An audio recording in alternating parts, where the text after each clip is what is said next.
Welcome to the newsstand of the hottest new podcast, Opinions 2 Million, with your hosts, Big G, Money Mo, and Shawnee, where we'll be discussing the latest and greatest heat from the culture. Man, did you hear that beat drop? You ain't ready. Let's get straight into it. Opinions to reach 1 million followers, opinions to reach $1 million. New pod dropping every week. I officially welcome you to Opinions 2 Million Podcast. Let the beat rock.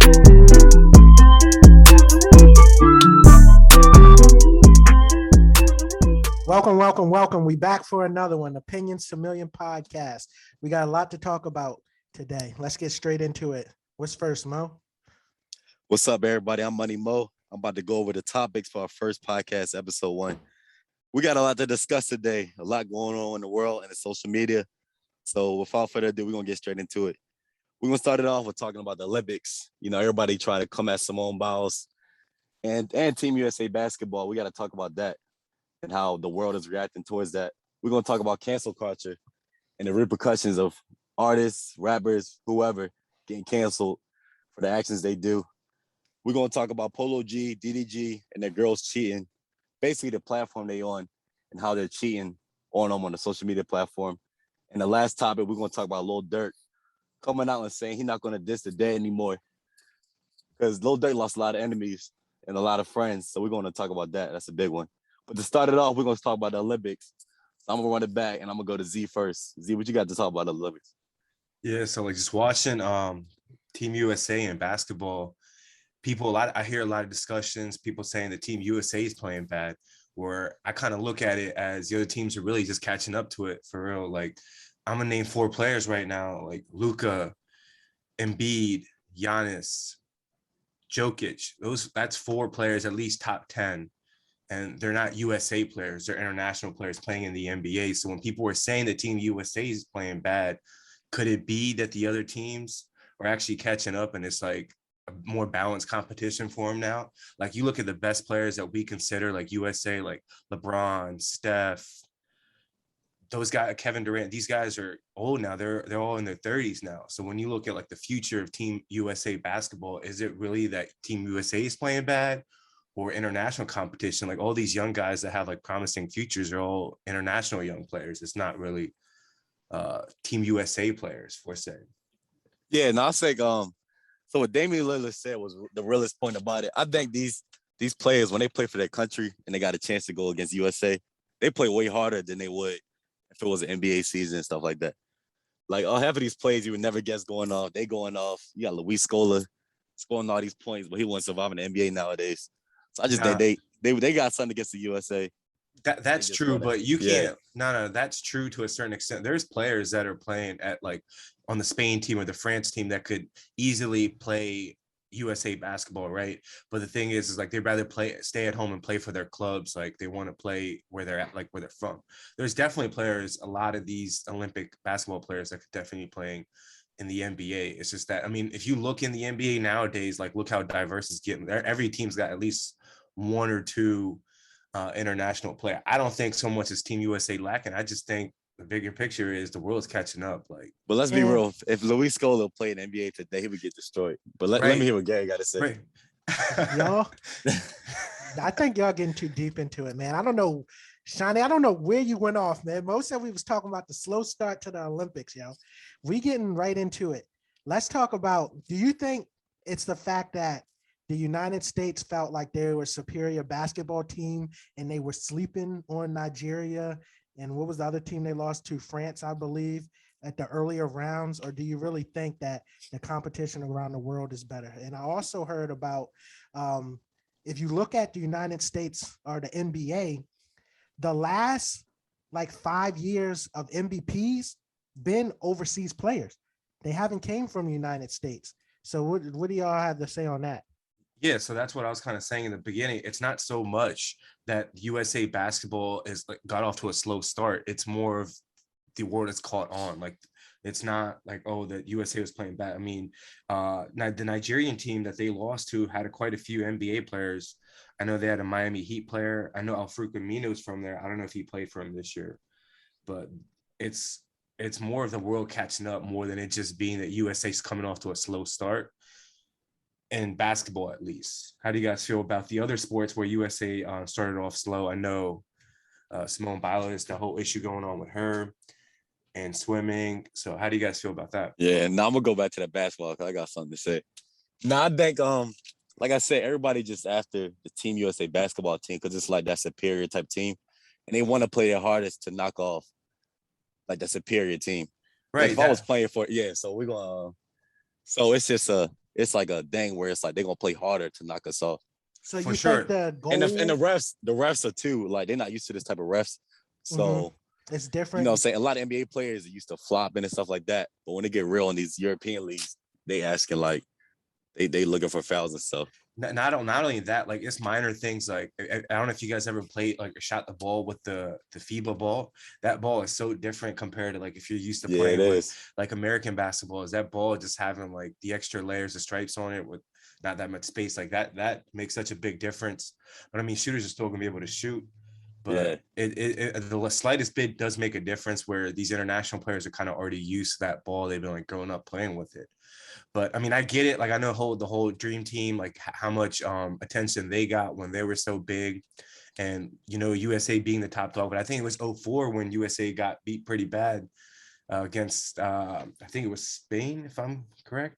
And you know, so like now, I mean, and at that time they were like, oh, the world's catching up. But then in 08, you know, you saw LeBron, Kobe, Kevin Durant, and all of them.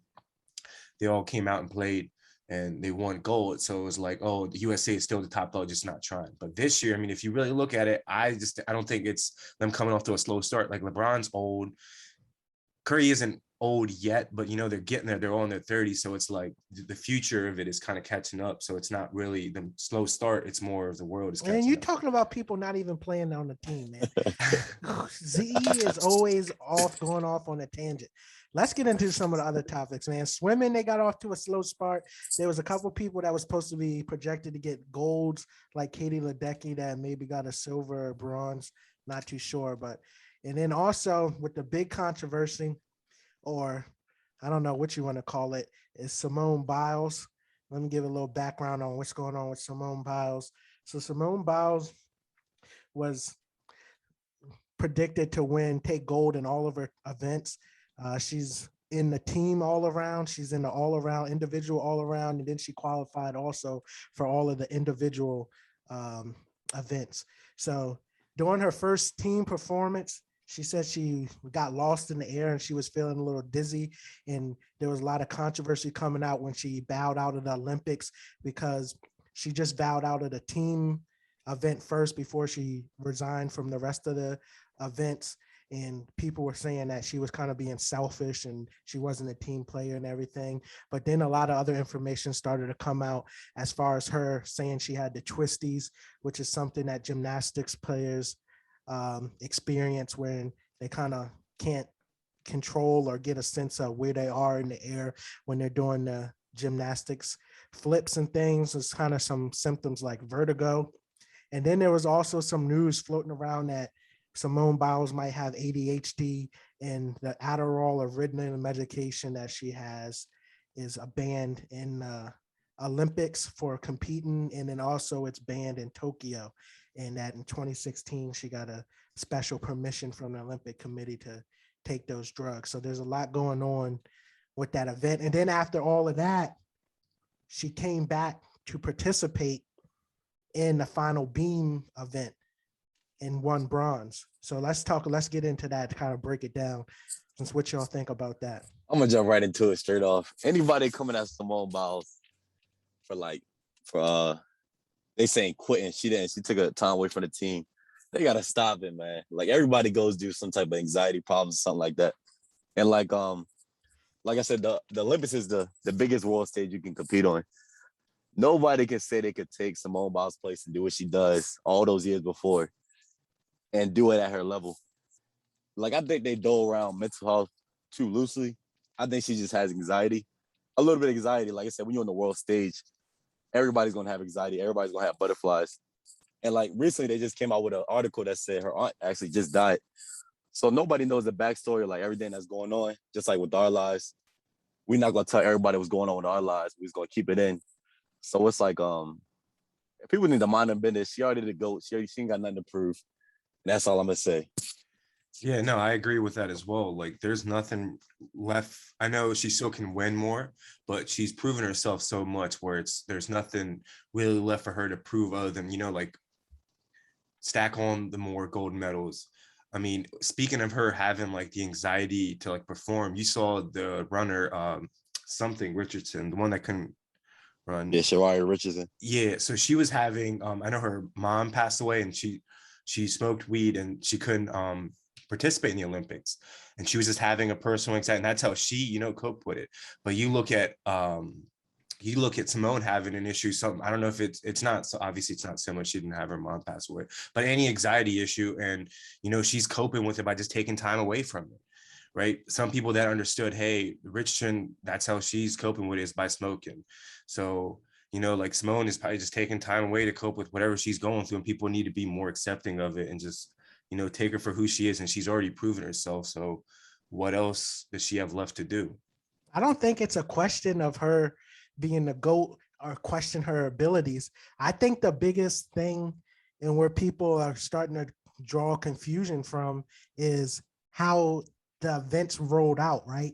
So first it was saying that, the Olympic Committee reported that she had an injury, so she couldn't compete. Then she did the interview or press conference saying, she was taming out for mental health reasons.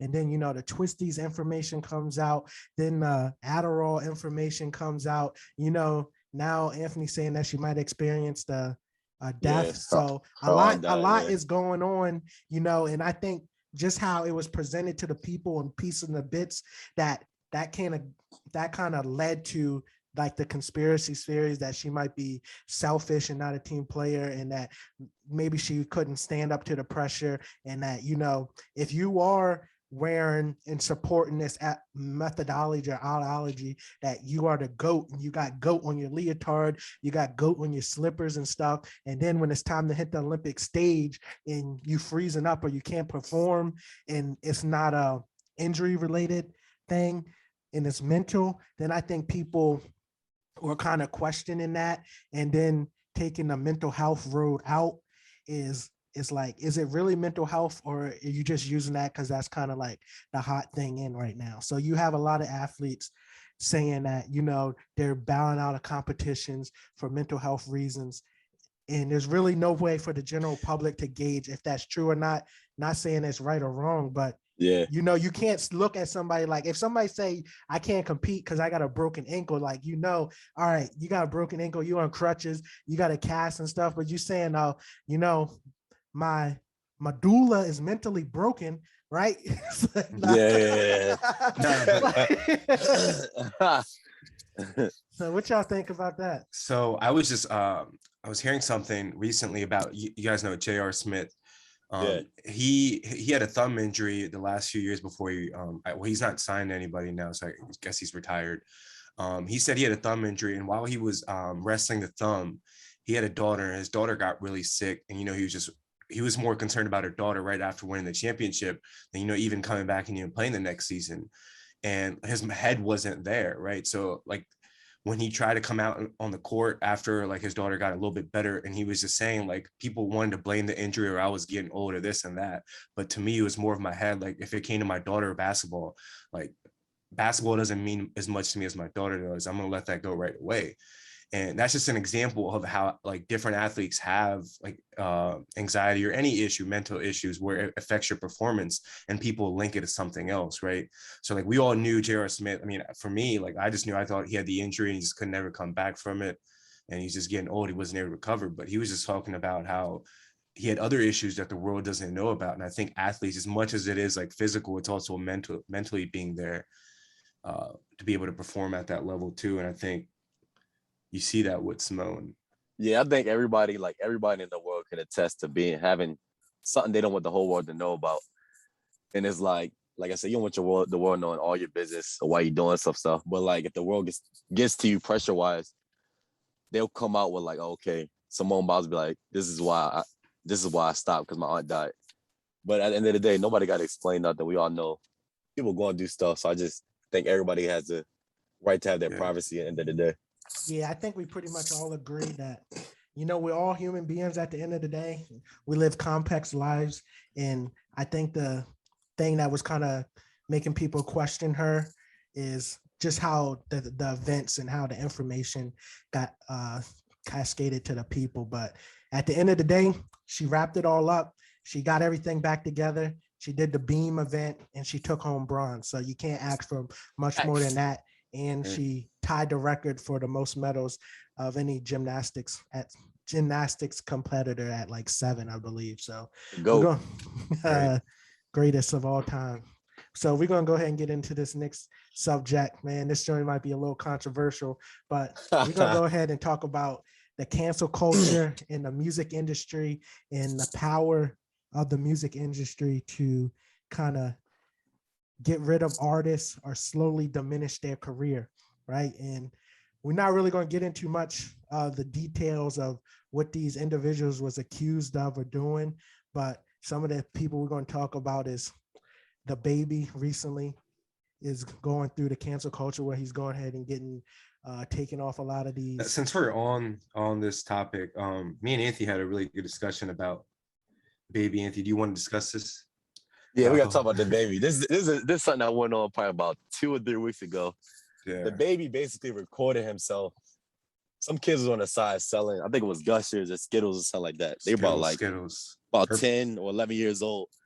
And he recorded them. What I'm saying? They were selling them some candy. They sold it a little bit overpriced because they got kind of starstruck. And he didn't give them money at all. He just gave them the money, the littlest amount for the candy and the baby, we all know how much money he has. And it was kind of like I don't know. So how much does he have? He's a millionaire at the end of the day. So we know the baby got money. We know he got money. Just the fact that he recorded it and put it on the internet, I think, and we know how the baby is. He's not the best role model for the people. So you talk about it. I'll speak on it from the Walmart situation. Yeah, the Walmart situation. Yeah. So I'll speak on it to how I saw it. I saw some kids. There's nothing wrong with that entrepreneur mindset. They're trying to make some money by selling candy. Nothing wrong with that. My whole thing was a lot of people said he shouldn't have been recording it. How do you guys not know what his mindset was when he was recording, right? So like when he's recording and he opens the door, how do you guys know they're gonna ask for like, $1 of candy, like $30 for the box, and he was gonna give them a stack each. But when he started recording, he maybe had a good mindset. You think he started recording to make fun of the kids? I don't think, like, as a human, I don't think he would, like, that would ever been his mindset. So my whole thinking was that his mindset was to bless these kids. But when the conversation started and he started asking them, and he started realizing these kids are not even trying to, like, they're not even humble. They're trying to finesse me just because I'm an artist. The baby never tried to finesse people growing up. Go ahead. But go ahead. I don't know the baby like that. I'm just telling you how I see it, right? This is how I see it. And what my perspective of it is. So what I see it is like the kids first, they over asked, they said like $2, I think, for the candy. And then they wanted, I think it was $200 for the whole box, which doesn't even like, the math isn't mathing, right? So like first you're trying to finesse him. Like you're not even, and when the baby giving or buying, I think he bought a few candies, right? Is that correct? Well, one each from them. One each. So my whole thing is that kind of teaches you a lesson. If you're a kid and you're trying to, like, you see a celebrity and you're trying to, like, get greedy and try to get more than what you are supposed to get, I think this was a lesson for the kids not to be greedy and not to expect anything from anybody else. And if the baby were to give as much as he wanted, that's a blessing, right? You take what you get. You don't ask for more than you're supposed to get. If I see the baby or I see another celebrity, he don't owe me anything. Like nobody's supposed to, like, do anything for you, especially a celebrity. So if you're going to say that he should have looked out for the kids, why? Like, why? I don't see anything of why. It's more like, I know you guys saying the recording thing, but what if him recording before was to he's going to do something good for him, but it turned into a different situation, and then he posted it after recording it is to, like, humble the kids and show how these kids were trying to finesse him and how funny it was to him that these little kids are trying to finesse at least someone that's 15, 16 years older than them. I don't know about all that, man. I'm in this issue, I kind of fall in the middle. I think that the recording, you could argue either way, but we live in a generation now where it's like show proof or it didn't happen, right? So that thing of community service and giving back to the community is a real fine line where it's like, all right, you want to go help people out, but then you also on the entertainment person, you trying to increase your public profile, right? So it's like, oh, am I going to go to the homeless shelter and help these people out? Or am I going to record them, down at like That's kind of facts. at You're their right. worst Yep. point and everything? So that you could argue either way. Now with the candy situation, I think the kids fumbled the bag a little bit, but the recording and being such a That's too famous much. person, I think they're going to get unnecessary backlash from the peers and stuff in school and the people in the community, where it's going to be like you and publicly embarrass them, right? And doing the math and saying that they couldn't do the math, man. They might have been on that Common Core math. They're not on the they on that new age stuff they're teaching in school. So I think that the whole situation was negative, and he could have blessed them with a couple dollars each, but the one candy each and just So dip out. Now I'm I think was gonna ask y'all 2 questions. I'm gonna ask y'all no, two. I got something to say before you say. Like, I will Yeah. say one. Like, I definitely agree with what you're saying, Gary, in the beginning. With people like doing something for somebody, you shouldn't record it. I get that, but like I'm already looking at it in his perspective. When I say like he's recording in the beginning, maybe you're trying to play, because I already know you see it on social media where someone's trying to do something, they got to record. I'm sure all of us, including you all, and everyone does good stuff, right? But not everyone records it. So when I spoke of that, I was already speaking that his mindset is, while I'm doing good for somebody, let me record it. And not saying I'm for that, but I understand like there's people out there that do that. So I was speaking in terms of that. But what were you gonna say? I'm asking y'all a quick question. Yeah, what's up? Say if it was 6ix9ine, would it be the same day where people would be like, oh, they should have let a good question? And we know how the baby is. The baby, he's canceled everywhere right now. We see him in the media and stuff like that. I could understand if it wasn't the baby, like if it was Jay-Z. But the fact of it was a person who's So I'll always say saying this. wild stuff. Like if it was 6ix9ine, would you be, if 6ix9ine did that to you? No, would I've you seen be mad at videos. him, or would I've seen videos of 6ix9ine. Like, I know, like, again, it goes back to the people that do good and record it. I've seen him like bless people, right? And like, so in terms of that, I would say that I wouldn't even expect it from him, because I know like he's made videos of him looking out for people, like especially homeless people and stuff. So yeah, I wouldn't with expect that. 6ix9ine especially. Yeah, I don't like him. I'll say, But what if I don't like his music. Remember Bunk Gang? Boot Gang. Boot Gang. Oh, What yeah, if he did that to you? So Boot Gang, he turned into I a think it really depends. different person now. He's religious. I'm saying, what if he did it when he's back on drugs? Yeah, I mean, I'm saying I'd punch him in the person. face. But like, it is a person, but it's a case-by-case situation, and you got to go. It's all based off track record, right? So there's lots of videos of 6ix9ine out there in the community giving back to the community, and a lot of people don't even notice that 6ix9ine built a school in Mexico. So there's a lot of stuff that is. But what is 6ix9ine known for? It don't matter, man. Yeah, like I don't like 6ix9ine. Like, what is he his known music for? Is trash. He's so irrelevant for anything that he says, like, comes out his mouth. But I mean, I've seen videos of him blessed, so I'll give him that. But again, like, what is he known for? What is he talking about, Mo? He's not known as a good person. Nobody thinks of him as a person. Well, yeah, that's the whole like situation of him snitching everything. But you got to separate Daniel Hernandez from 6ix9ine, Tekashi 6ix9ine. It's two different people, man. It's entertainment business. This is entertainment. Look at the baby. It's a business. Look at the baby. He's not making the best decisions today in today's. So what else what else has the baby done that you were talking about? He has a track record of doing stupid things to. I mean, recently he's been in some stuff. Well, I know that, but I'm talking about before. Yeah, but I'm saying like the baby's always been in situations. You got that's Walmart, what I'm saying, because like you got the Gucci store, you got this with the kids, and then you got the Rolling Loud joint. And let's just talk about this. We kind of got off topic, but the power of the music industry in canceling people. So you see it with the baby, you see it with 6ix9ine, you see it with Tory Lanez, right? We're not going to be on here arguing what they did was good or bad. I mean, y'all can make that judgment for yourself, but for the fact that the music industry can kind of like single-handedly push a button and you get out of here, how do y'all feel about that? So I think with today's world, it's more about like not even just like music, I would say entertainment, personality sells, right? So if you got like a loud personality that's doing stuff that's, like just loud, in the entertainment world, it's going to get you business. It's going to bring you revenue. But if you're a low key person and you know, it's not going to be good for you. But then if you're a loud person and people just don't like, you know, you see 6ix9ine, he was that loud person. He had that loud personality, but then he did what it did. And now that it turned out to like negatively affect his shows, his revenue, his, you know, him being relevant. Yeah, See. I think so. I think no, a big thing is too, like, I think people underestimate how powerful like the cancellation the music industry can get people. Like with Lil Pump, remember when the Trump campaign was on, he was like promoting Trump. Mhm. We don't hear about Lil Pump no more. And I know that I'm even that at Gary. Right. We don't hear Lil Pump no more. We keeping it a stat. That's because you don't got a hit song. That's not because they canceled them. The cancellation, man, let me break it down for y'all. Because I don't know if y'all really study the music industry like myself. At the end of the day, I'm going to say this about a lot of stuff on this podcast. It's all about the money and it's business, right?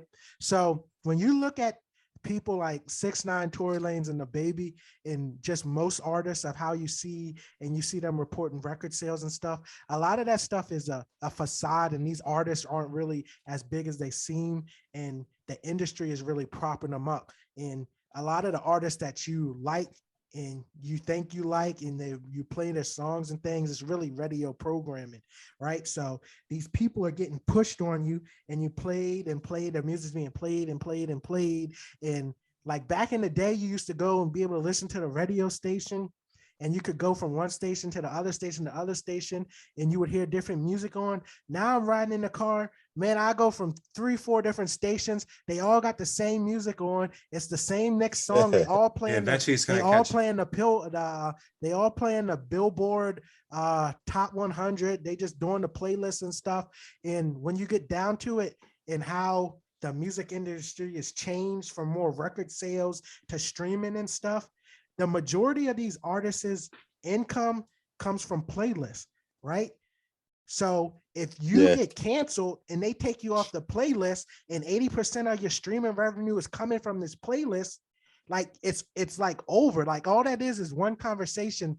Take the Baby, take 6ix9ine, take Tory off the playlist. That revenue is cut by 80%, right? So this is the power, and this is what I'm trying to allude to. Like how should it be, and how is the music industry have this much power over the artist? I got a question for you, Gary, before you guys get into it.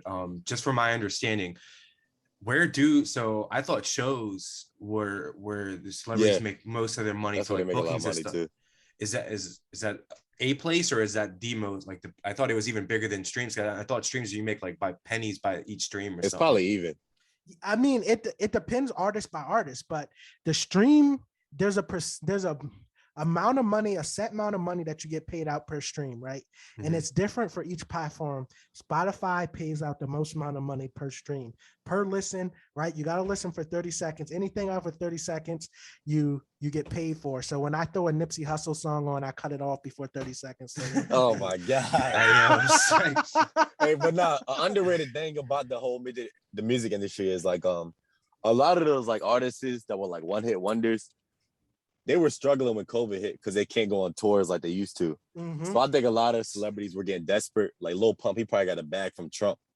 He was probably, because Lil Pump is probably broke right now if he's not touring. Mo. Like J. Cole even said you need to save up your tour money. Stop it, man. Because tour money is everything for artists. Mo, Lil Durk was almost making $200,000. Please, yeah, that's facts. Like, I want to explain I got something a question, to you. Gary. So Johnny, you said, chill out. Let me say something real quick. I'm ready. Because I think a lot of y'all are judging the business acumen of some of these people by their music and what kind of genre they fall in. You talking about Lil Pump. Lil Pump is definitely not broke. You got to remember that Lil Pump signed a deal when he was underage. At 360. Yeah, but it don't matter because listen to this. He signed a deal underage. The contract got fully paid out, and then he got to all of his masters and stuff back, so he owns all of his music. And then he re-signed another $6 million deal.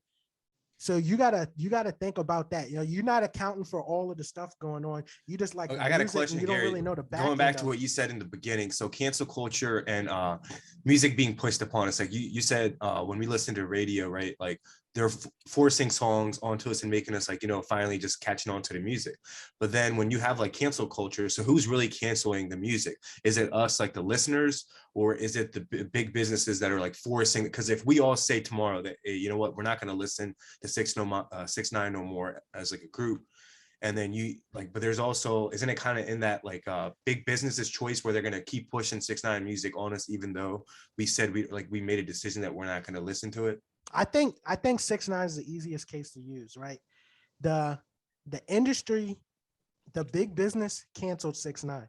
The people still mess with 6ix9ine. It's not no fact that when he puts a video out on YouTube, it's getting 100 million views in a week or so, right? So you can see that the support from the fans and stuff is there, but then when he comes to album out, like the album barely sells. So you see that they have the power to kind of cut you off, right? And so I think that's the most obvious case. And I know this is kind of a subject and topic that might not people might not care about that much, but we only really talk about it when people done kind of crazy things, and these three people might not be the best people to showcase the example, and eventually it's going to come to an artist that you like, and the industry's power to say like, we're not rocking with this person and just cut them off is crazy. And I got something else after Money Mo share his. Yeah, so I know we can all agree to this. A lot of people can agree to this. I don't think people like 6ix9ine music. They're just curious of what he's going to say. Like, I can't remember the last. I will view you it like tripping. 6ix9ine. Gumbo was a hit, yo. It was a hit, but I'm not listening to it every single day. Like, that's not something. That's never a song you're gonna listen to by yourself. Is that you just want to know like you can listen to these other artists by yourself. 6ix9ine song is never a song. Like you kind of listen to a group setting where it's like, but you're not gonna listen to it by yourself. You depend on everybody's different, right? For myself, I don't listen to music I'm not chilling around the house listening to no Drake or J. Cole, yo. I only listen to music when I'm trying to turn up, yo. So I don't want to hear no Drake on there crying about the girl that left him last week and how he ready to run to the 6 and hit a little, you know what I'm saying? Now look, but the thing about 6ix9ine though, he's a great talker, so he kind of deceives. That goes back to like being he's personality. A good talker. No, his personality being really loud, like doing dumb stuff. That's gonna like he's good for social media. Yeah, the boot gang. Like what? I don't think did he even make music, or was it him just running around like? People just curious just to see what's like. Right, so it's people curious about how 6ix9ine is still alive. Yeah, it's more just a personality thing. We're like curious, like what is he up to? What is he doing? And the thing about 6ix9ine and the whole snitching thing, 6ix9ine played it perfectly with his personality. He was like, I snitched because they messed with my baby mama. They were about to kill me and all that stuff like that. Who knows if that's true? But his personality wise, people look at that like, okay, but I'm saying his personality. Nobody can Gary, you died for 6ix9ine. Nobody can defeat 6ix9ine in the terms of like trying to cancel him, because he's always has good. We can take a deep dive into 6ix9ine another day. Yeah, we will. Because that's a lot of information that people don't know, and the way the plan and vision that he had from the beginning, he executed everything perfectly. This time's coming though. But yeah, let me wrap this subject up. They tried to do this before, and I'm gonna go back to my man XXX, right? You remember when XXX caught that domestic violence case for hitting his girl, right? Yeah. They said they were going to take his music off the streaming platforms, right? So when they went to take X's music off the streaming platforms and not put them in that algorithm to recommend people to listen to him and stuff, everybody else was like, how X's fan base, because he was a legend, his fan base got together and was saying, how can you take his music off the algorithm and off the playlist for domestic violence when you got all these other people on there for domestic violence? So that was before the R. Kelly joint, before he got the retrial. So they were saying R. Kelly, and they was going down the list of all the other people on there that were having these cases, right? So it's kind of the thing. It's like at 6ix9ine, it was easy to do because he was the black sheep, right? Nobody really liked him, so it was easy to say get him out of there, and it was easy to say get Tory out of there, right? Protect black women. It was easy to say. It was easy to say get the baby out of there, right? So what happens when they come for artists that you really like? Because a lot of these people got cases and stuff that it just doesn't hit the media outlets because they throw in the bag. I mean, everyone's gonna have a time where something comes up. You saw you see it with Kanye on the regular. You see it with Drake with the baby issue. I feel like with artists, it comes. I guess it's just who sticks around more. But I'm gonna backtrack. Anthony, you gonna allow him to say X was a legend site? Huh? Nah. You gonna allow him to say X was a legend site? But man, we can run it 5 minutes. Let's run it real quick. What you got to say? Name your legend. Died in the last 5 years. Name the person who you think. Yeah, go ahead. You think is a rap legend. Some of the legends that died in the past 5 years. I'm gonna go with Nipsey Hussle, Juice WRLD. I respect Mac Miller, but he's not one of my favorites. But I respect him as a legend. And I'm gonna go with those three. I'm probably missing some. Yeah, same. Like, but XX. I know Pop Smoke passed away. Like, rest in peace, everyone. But he's not away. You gotta pick one, Mo. Pick one person, man. Nipsey. Easy. That's easy. Legend. Shawnee, who's your person? Nipsey. From the people that passed away, Nipsey. That's easy. Come on. His impact is still felt today. Yeah, to this day. Man, y'all are bogus, yo. Both of y'all are bogus. XXX was the only legend. He was the only legend. You know?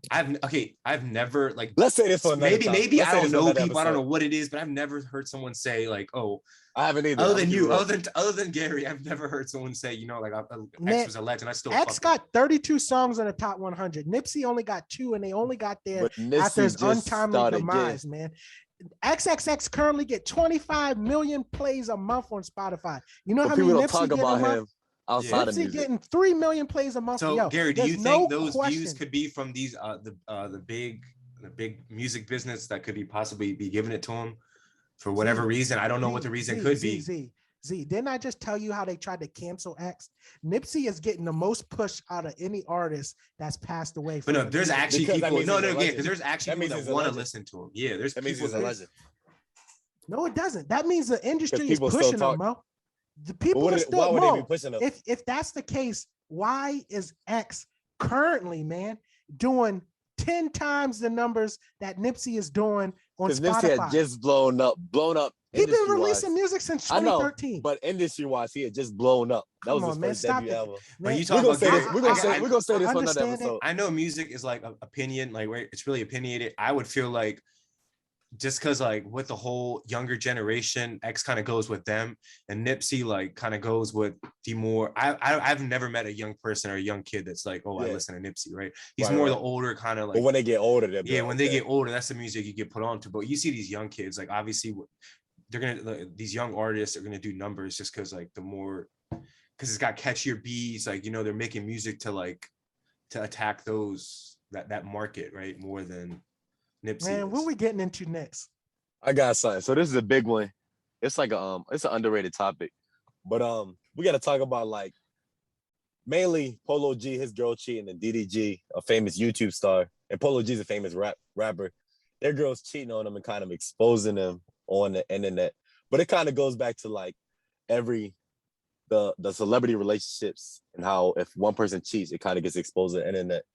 And I don't think it's a good thing to do it on the internet because not saying I do, or none of us do, but a lot of people look up to them relationship-wise, even though that's the worst thing to do, look up to a celebrity's relationship. But I'm gonna let Gary start it off. Man, let me go ahead and get a little more background. So with the Polo G situation, Polo G was dating this girl, and he has a kid by her, and apparently she was going to hang out with her gay best friend all the time, and whole time he wasn't a gay best friend, and he was really smashing on the low. And then they posted some pictures to Instagram holding hands and kissing and stuff, and then Polo G went on some cryptic tweets. We all know what that's about. And then with the DDG situation, and DDG and Ruby Rose broke up for some reason, and then Ruby Rose went on a tweeting spree saying that her next man got to be above a certain height because she need to be able to wear heels. And then DDG responded and said, "My next girl got to have less than 60 bodies." So that's kind of the background of what's been going on out here in these streets with these celebrity relationships. But I think the whole thing, and the real question is like, what are they trying to gain from kind of outing the man? Like, that's what I don't understand. So I got a question for, were these the girlfriends in the situation? You guys said one was a YouTube star and the other was a rapper. Were they relevant at all before this relationship? Yeah, Mo got to put some respect on my man DDG. Yo, he completely switched over from the joint. He even got a platinum record with Blueface. Yo. I respect. Put some respect on him. Blueface trash, but I respect. Yeah, so I think they're just trying to leverage the situation that they have. Like, you know, it's just more of like kind of like using your personality like on social media and just to get more people's attention, to be able to make yourself like a bigger person with more followers. Oh, what is she talking about? What does he have to say? You know, just to leverage it, even though, like, you know, they might not even want to put this information out about the relationship, but they're just doing it just to get leverage and more attention. So I think it's more of an attention thing than anything else, because that's going to get them more attention, where more people are going to follow. Like it's like with any other anybody else that's big on Instagram, it's just more of doing stuff that's controversial. Like you see these sports analysts, or anybody just doing anything that's controversial, that's going to get people's attention, to get more followers, more viewers, more likes. Oh, what is he going to say next? What is she going to say next? Like that whole situation you're talking about with them going back and forth, right? Over 6 feet, under 60 bodies. Like we're all like, all right, what is he going to respond back? Magical six. So it's more of like just an attention, and like that's how I see it. Like, it's nothing. Yeah, the thing about it too is like I think it's bad for celebrities to put their relationship, like if they cheat on one another, out on social media, because they have kids. Their kids gonna see that. Like we have that stuff going on with us. Like our kids are probably never gonna find out, oh, his daddy cheated on my mommy or something like that. So I think it's bad to keep it on the low. And at the same time, it's like, I'm not defending women here, not trying to act like that, but like DDG and Polo G probably cheated on their girls a million times, and they just stuck with them. But at the same time, you never heard Polo G saying anything bad about his girl, like anything bad wise, like, oh, she couldn't maybe do this and all that stuff. But after the relationship's over, who's gonna get more? Like I look at it as more of like the leverage situation. Like, who's gonna get more attention if after the relationship the guy's like, hey, I cheated, or the girl is like, hey, I was also doing this? Who's gonna, like, you know, people are gonna want to hear the girl, like, what does she have to say? With guys, like she's like, all right, like you kind of should have been, right? Like how does this look on the open market though? You see what I'm saying? Like the whole like thing, like I understand that maybe it's like you just want eyeballs, all attention. There's no bad or good attention, right? All attention is good, right? So like by you exposing them, in like the Polo G situation, she even went and did an interview and saying that Polo G couldn't please her, right? Yeah, that so was like crazy. by doing that, like what are you trying to gain? Yeah, do you just want the eyeballs on you so that you can leverage that to do something else? Like I don't understand what the end goal is.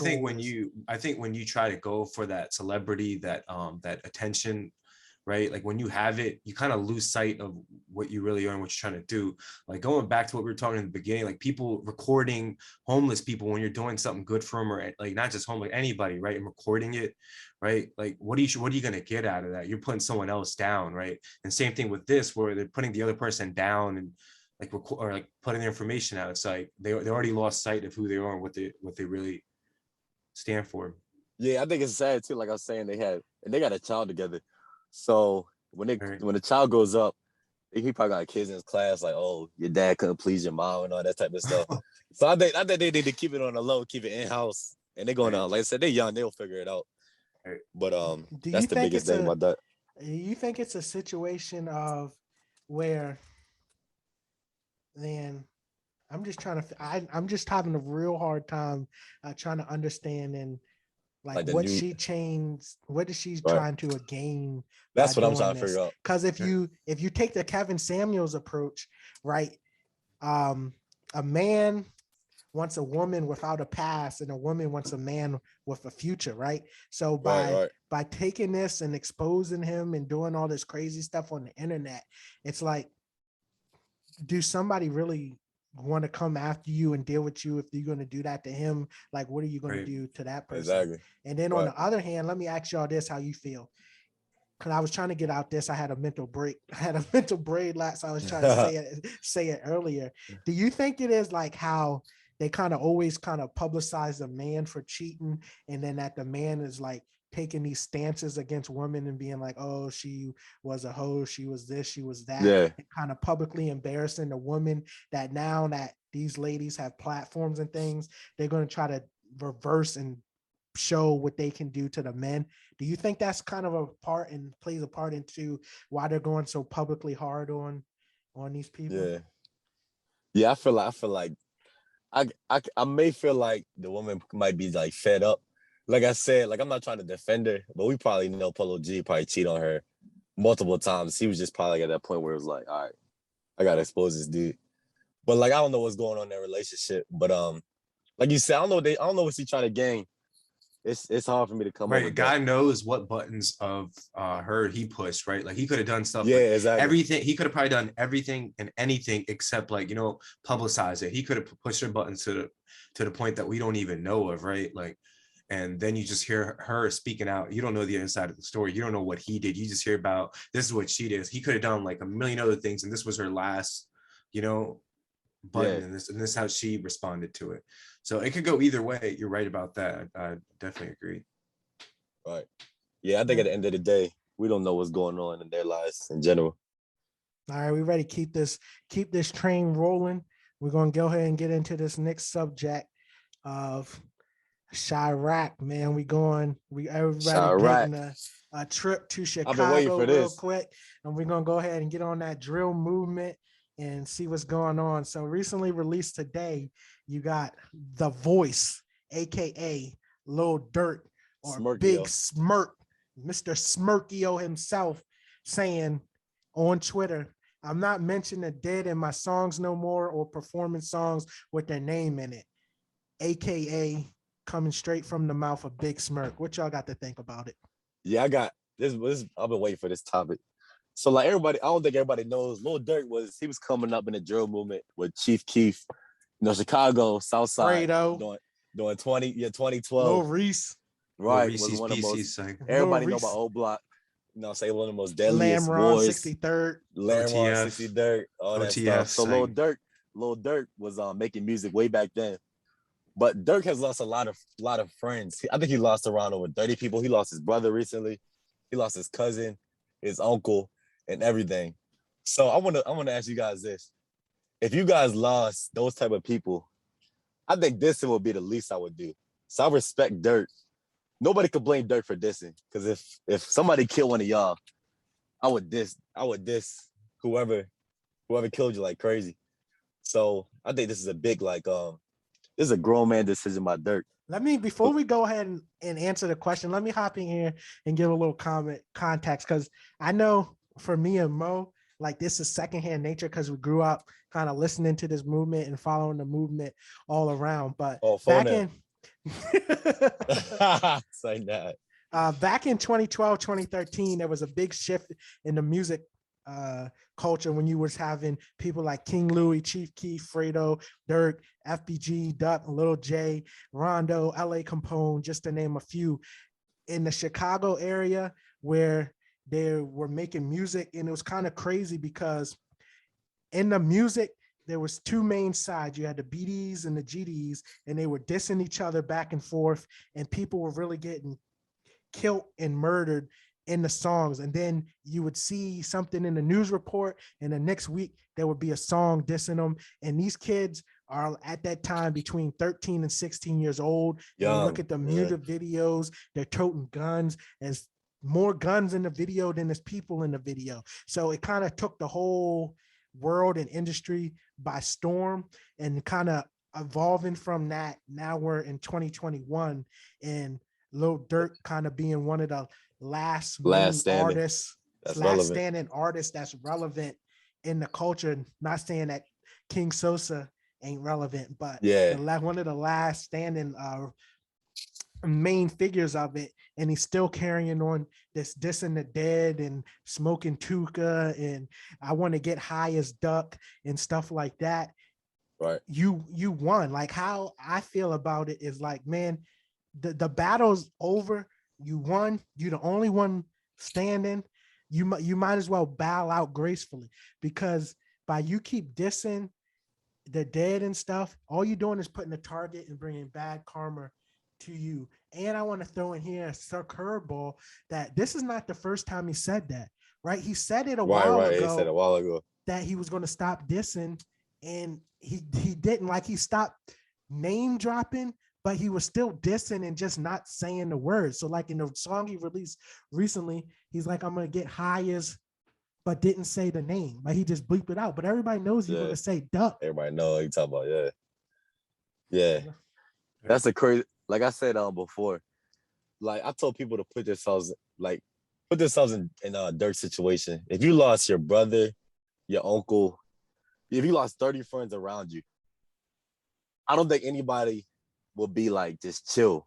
Like we could probably say it because like we're not in his position, but from where he came from, it's always been violent. He grew up in violence. His dad went to jail for almost half of his life. But like I think Durk is like, I think he has permission. I mean, he's losing too many people now, but I think I understood him for dissing people before.